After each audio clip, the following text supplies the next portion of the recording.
बोलो अम्बे मात की जय, सिंहवाहिनी मैया की जय, अटल छत्र की जय, सांचे दरबार की जय।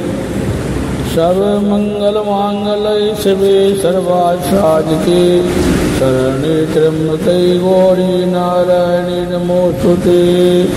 श्रीमद् देवी भागवत पुराण, देवी भागवत की महिमा सुने।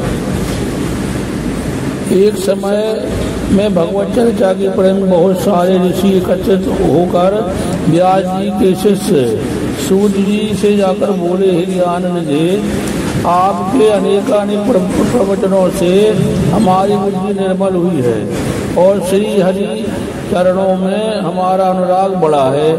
अब हमें वह कथा सुनने की इच्छा है जो परम पवित्र हो, जिसके प्रभाव से मन सुगमता पूर्वक भक्ति और मुक्ति के सम्यक अधिकारी बन सके।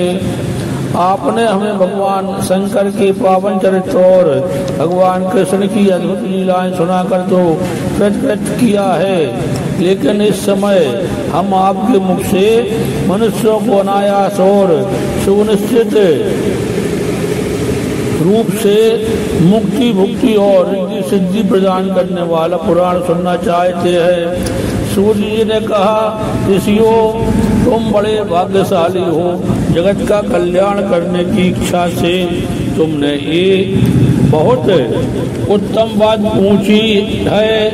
मैं आप लोगों के स्नेहपूर्ण अनुरोध पर सब शास्त्रों का सार बताता हूँ, आप ध्यान पूर्वक सुने। श्रीमद् देवी भागवत पुराण सभी शास्त्रों और पुराणों का शिरोमणि ग्रंथ है, जिसकी महानता के समक्ष अन्य पुराणों, तीर्थों और व्रतों की कोई गणना नहीं है। यह वास्तविक है कि इस पुराण का इतना अधिक महत्व है कि जिसके सुनने से पाप रूपी वन तत्काल भस्म हो जाता है। पापों के नष्ट हो जाने से मनुष्य को पापों के फल स्वरूप मिलने वाली वेदना, दुख, शोक तथा कलेश आदि नहीं भुगतने पड़ते। इस प्रकार सूर्य के उदय होने से अंधकार नहीं रहता, उसी प्रकार देवी भागवत पुराण सुनने से अज्ञान, चिंता आदि व्याधि तथा कष्ट और बाधाएं नष्ट हो जाती है। श्री सूत जी के मुखारबिंद से देवी भागवत पुराण की इतनी महिमा सुनकर प्रवचन सुनने वालों के मन में कुछ और इच्छाएं उठी और उन्होंने पुराण के संबंध में निम्नलिखित प्रश्न किए। देवी भागवत पुराण का इतिहास क्या है?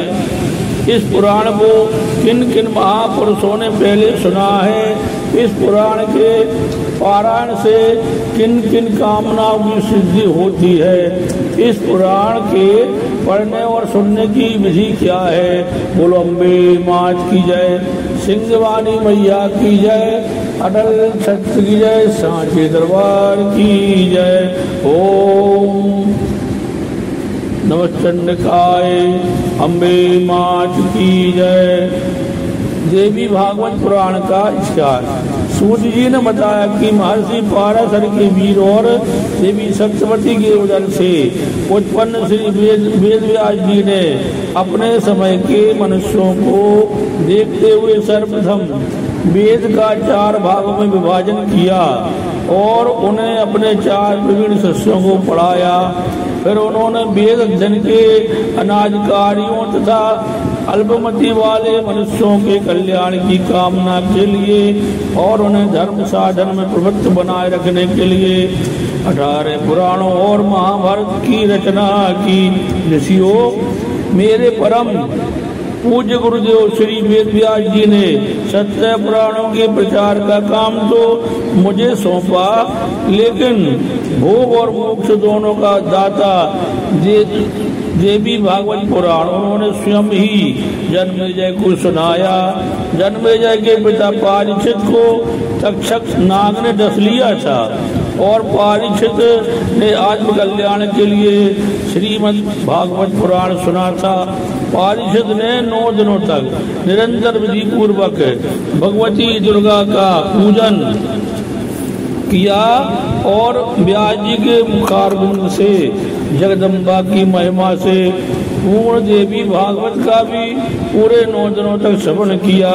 इसके पश्चात उन्हें देवी का सालोक प्राप्त हुआ था।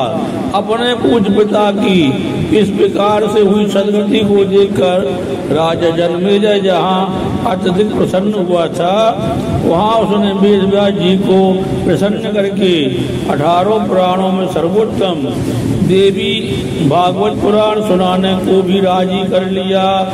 बोलो अम्बे मात की जय, सिंहवारी मैया की जय, अटल छत्र की जय, सांचे दरबार की जय। अगला प्रसंग है श्रीमद् देवी भागवत पुराण में श्री कृष्ण तथा प्रसेन कथा। द्वारका में भोजवंशीय राजा सत्यराज रहता था। उसने सूर्य की आराधना करके उनसे सेवंतक नामक एक अत्यंत दिव्यमान मणि प्राप्त कर ली थी। उस मणि के धारण कर लेने पर सत्यराज साक्षात सूर्य के समान दिखाई देता था। एक बार जब यादवों ने श्री कृष्ण से कहा कि भगवान सूर्य उन्हें मिलने आ रहे हैं, तो श्री कृष्ण ने यादवों का भ्रम दूर करके उन्हें बताया कि आने वाला सूर्य न होकर सेवंतक मणिधारी सत्यराज है। उस मणि का ऐसा प्रभाव है कि उस प्रदेश में किसी प्रकार की मानुषी अथवा देवी आपत्ति का चिन्ह तक नहीं था। वह मणि धारक प्रतिदिन को 8 किलो स्वर्ण प्रदान करती थी। उस मणि को पाने की श्री कृष्ण ने भी इच्छा प्रकट की थी, परंतु सत्यराज ने इनकार कर दिया था। एक दिन सत्यराज का भाई प्रसेनजित कंठ में उस मणि को धारण करके अश्वारूढ़ होकर के मृगया के लिए वन को गया, तो दुर्भाग्यवश वहाँ अश्व सहित प्रसेनजित को एक सिंह ने मार डाला। संयोग ऐसा हुआ कि जामवंत रीछ ने उस सिंह को मारकर उससे मणि ले ली और अपनी गुफा में आ गया। उस मणि को खिलौना समझकर जामवंत का बेटा उससे खेलने लगा।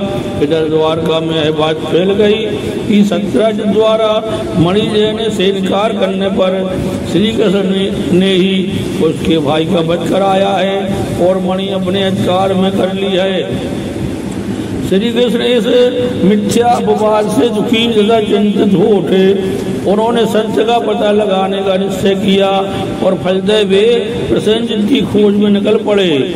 श्री कृष्ण ने अपने साथियों के साथ वन में पहुंचकर अश्व सहित प्रसेनजित को और उसके पास ही एक सिंह को मरा पाया। उन्होंने वहां एक रीछ के शरणजन भी देखे जो भीतर गुफा में उसके प्रविष्ट होने की सूचना देते थे। इस दृश्य को देखकर श्री कृष्ण ने सिंह का वध करने का तथा मणि रीछ के पास होने का अनुमान लगाया। श्री कृष्ण ने अपने साथियों को बाहर अपनी प्रतीक्षा करने को कहा और स्वयं गुफा में प्रकट हो गए। श्री कृष्ण के संगी साथी बहुत दिनों तक प्रतीक्षा करते करते जब थक गए तो निराश होकर घर लौट आए। उन लोगों ने श्री कृष्ण के नष्ट हो जाने का समाचार फैला दिया। श्री कृष्ण के न लौटने पर बस दो व्यथित हो उठे।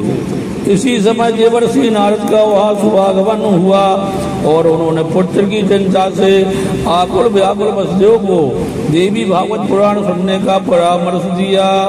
बोलो अम्बे मात की जय, सिंहवारी मैया की जय, अटल छत्र की जय, सांचे दरबार की जय। वसुदेव जी ने जगदम्बा की महिमा से अपना परिचय प्रकट करते हुए उन्हें बताया कि जब मैं देवकी के साथ कंस के कारागार में पड़ा था और कंस ने हमारे 6 पुत्रों को मार डाला था, तो हम दोनों पति पत्नी बहुत ही असंतुलित हो गए थे।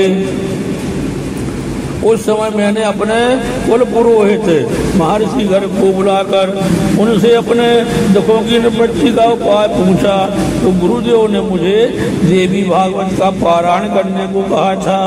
मैंने उनसे निवेदन किया था कि कारागार में पड़े मेरे लिए विधि विधान से इस पवित्र पुराण का पारायण संभव नहीं, अतः आप मेरी ओर से मेरे लिए अनुष्ठान करने की कृपा करें। मेरी प्रार्थना को स्वीकार करते हुए गर्ग मुनि ने विंध्याचल में जाकर ब्राह्मणों के साथ देवी का आराधन किया और विधि पूर्वक देवी भागवत का नवाय पारायण किया। पाठ समाप्ति कर मुझवर ने मुझे आकर बताया कि देवी ने प्रसन्न होकर आकाशवाणी की है, मेरी प्रेरणा से विष्णु नारायण भूभार हरण करने के लिए वसुदेव देवकी के घर अवतार धारण करेंगे। वसुदेव को चाहिए कि उस बालक को नंद यशोदा के पास पहुंचा दे और उसी समय उत्पन्न यशोदा की पुत्री को लाकर कंस को सौंप दे। कंस उस बालिका को पृथ्वी पर पटकेगा और उसी समय वह बालिका कंस के हाथ से छूट दे दिव्य शरीर धारण कर मेरे ही अंश रूप में लोक कल्याण के लिए विंध्याचल पर निवास करेगी। गर्ग मुनि के मुख से देवी के वरदान को सुनकर पत्नी के साथ ही मैं बहुत प्रसन्न हुआ। गर्ग मुनि के वचनानुसार ही सारी घटनाएं घटी और मैं अपने पुत्र रत्न श्री कृष्ण को सुरक्षित रख पाया। यह सारा विवरण सुनाकर वसुदेव नारद जी से बोले, देवर से देवी की महिमा का तो मैं तभी से कायल हूँ, मेरे सौभाग्य से ही आपका यहाँ सुभागमन हुआ है। अतः मेरी प्रार्थना है कि आप भी मुझे देवी भागवत पुराण सुनाने की कृपा करें। नारद जी ने प्रसन्न मन से नवाय पारायण किया। वसुदेव जी के 9वें दिन कथा समाप्ति पर ग्रंथ और वाचक वसुदेव जी ने 9वें दिन कथा समाप्ति पर ग्रंथ और वाचक नारद जी का पूजन किया। भगवती की माया से श्री कृष्ण जब गुफा में प्रविष्ट हुए तो उन्होंने एक बालक को मणि से खेलते हुए देखा। श्री कृष्ण ने जो ही बालक से मणि छीनी तो ही बालक की धात्री के क्रंदन को सुनकर जामवंत वहां आ पहुंचा और श्री कृष्ण से युद्ध करने लगा। दोनों में 27 दिनों तक युद्ध चलता रहा। जामवंत निरंतर कृष्ण होता गया और श्री कृष्ण देवी की कृपा से उत्तरोत्तर शक्ति संपन्न होते गए। अंततः श्री कृष्ण ने जामवंत को पराजित कर दिया।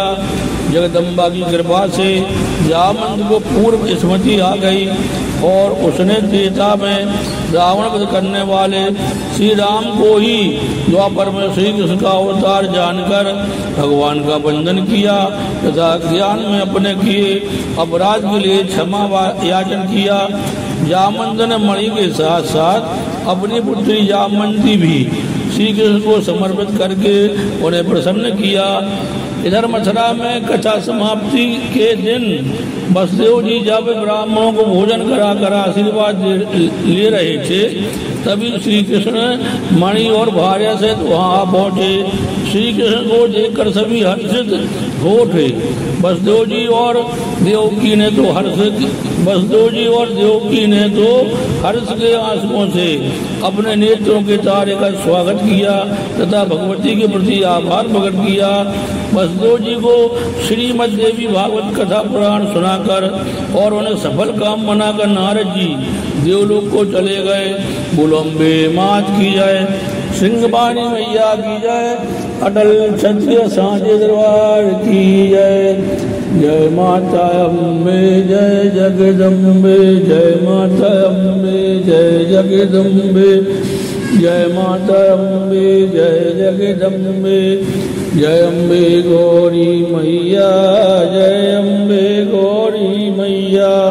मैया जय मंगल करणी, जय आनंद करणी, तुमको निंदावत हरि ब्रह्मा शिवरी। जय अम्बे गौरी मैया। माघ सिंदूर विराजत मृगमत कोटि को, उज्ज्वल से दोने न चंद्र बदन्नी को। जय अम्बे गौरी मैया। 64 योगन मंगल गावत नृत्य करत भैरो, बाजत ताल मृदंगा और डमरू गहरो जय अम्बे गौरी मैया। सुमन सुम बिदारे महिषासुर घाती धूम लोचन नयना निर्जन मधुमाती जय अम्बे गौरी मैया। चंड मुंड दो मारे सोड़त बीज हरे मधु के टब संहारे सुरवहीन करे जय अम्बे गौरी मैया। अम्बे जी की नित्य आरती जो कोई जन गावे काज शिवानंद स्वामी काज हरिहर स्वामी मन वांछित फल पावे जय अम्बे गौरी मैया। जय अम्बे गौरी मैया। अम्बे मैया की जय। सिंहवाणी मैया की जय। अटल छत्र की जय। सांझे दरबार की जय। श्रीमद देवी भागवत पुराण की जय।